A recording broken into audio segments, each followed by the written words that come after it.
Qu'est-ce que vous pensez de ces espèces d'alliances qu'on voit entre, d'une part, le Fonds d'action de la CSN avec la Caisse de dépôt, de l'autre côté, c'est le Fonds de solidarité de la FTQ avec l'UPR pour racheter des morceaux et former des terres pour financer l'établissement de jeunes agriculteurs? C'est très complexe comme problème, puis c'est un débat qui est souvent très mal enligné par l'UPA, parce que l'UPA crie au meurtre, là. Les fermes familiales se font accaparer par les compagnies. Sauf que ce qui se produit est le résultat précisément des politiques que l'UPA a menées et a approuvées depuis des années.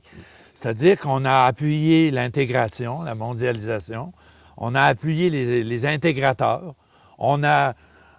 ça, Garon, là-dessus, a écrit des choses absolument fantastiques. Tu sais, les assurances agricoles qui ont été créées étaient pas supposées être... les intégrateurs, là, ceux qui font élever des animaux ou cultiver des céréales à forfait par des cultivateurs, n'étaient pas supposés avoir accès à l'assurance. Mais après que Garon est parti, on a ouvert la porte pour que les intégrateurs aient droit à l'assurance, à l'ASRA qu'on appelle, l'assurance stabilisation des revenus. Alors, qu'est-ce qui s'est produit? C'est qu'un intégrateur porcin qui produit 500 000 porcs, il a droit, à la fin de l'année, à 500 000 compensations si le prix du porc n'a pas été équivalent au coût de production. Alors, imaginez, pour lui, c'est un méchant mouton là, qui rentre là. Et donc, c'est de plus en plus les gros qui ont accaparé tous les fonds de public de soutien, tu sais. Des outils de développement qui étaient au départ pour soutenir tous les producteurs individuels indépendants. Alors, l'intégration a continué à progresser maintenant dans tous les secteurs. Dans plusieurs secteurs, c'est 100% intégré. Dans d'autres, ça l'est de plus en plus. De sorte que les gars, un producteur qui veut rester indépendant n'arrive plus à vivre. Alors, il vend sa terre, quoi. Il vend sa terre, puis avant, au plus offrant, il n'y a pas de raison de la donner, tu sais. Et si un fonds d'investissement, il offre plus cher que son voisin, qui est pogné à la gorge, déjà endetté jusqu'au cou, il va le vendre à la compagnie. Alors, dans le fond, c'est que le Fonds d'action, puis la Solidarité, puis la Caisse, actuellement, ils investissent dans le système d'intégration. T'sais? Parce que ces fermes-là qui vont acheter, ils ont beau dire qu'ils créent un partenariat avec les agriculteurs, ça reste que ce sont c'est une forme d'intégration où la compagnie qui va gérer plusieurs fermes et va faire l'agenda foncièrement de la production. T'sais. Ici, le Pangea en a acheté une tout près. Bien, dès la première année, on a vu apparaître le soya. Parce que le soya, ça se vend cher. Tu sais, ils ne se sont pas demandé si le soya, ça intéressait la région ici, là.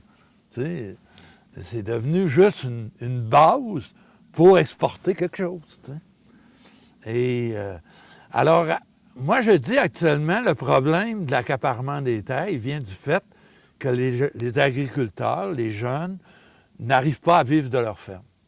Alors, ils ne peuvent pas faire autrement que la vendre. Et il y a quelqu'un qui va l'acheter. Tu sais. Alors, c'est pas en disant on va bloquer les compagnies d'acheter les fermes qu'on va régler le problème. C'est en changeant nos politiques agricoles.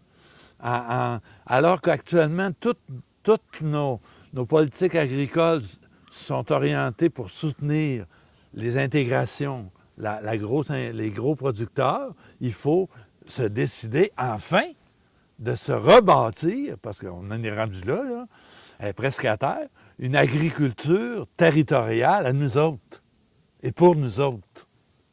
Parce que là, c'est l'agriculture des multinationales actuellement. D'ailleurs, le ministre Paradis l'a bien dit, là, avec candeur, à un moment donné. Là. Il a dit, écoutez, tous les Monsanto de ce monde sont bien plus forts que le gouvernement. Qu'est-ce que vous voulez qu'on fasse? J'ai créé une coalition pour SOS Pronovo, pour qu'on applique Pronovo.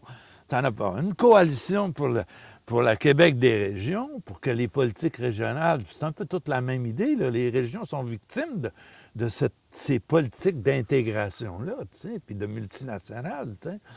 Puis on n'a jamais réussi à colmater l'hémorragie dans les régions parce qu'on n'a jamais changé ce modèle-là.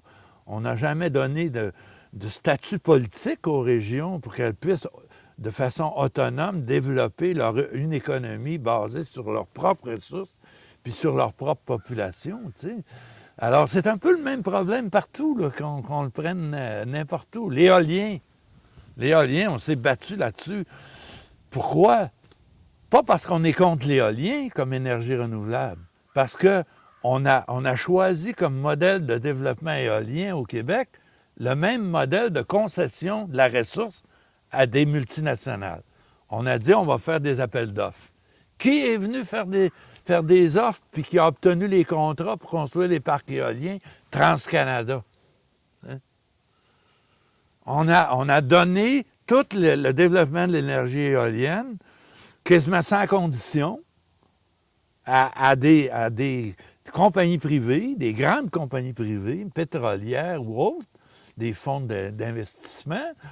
Et ces gens-là, évidemment, ils ont fait des gros parcs, parce que c'est plus pratique.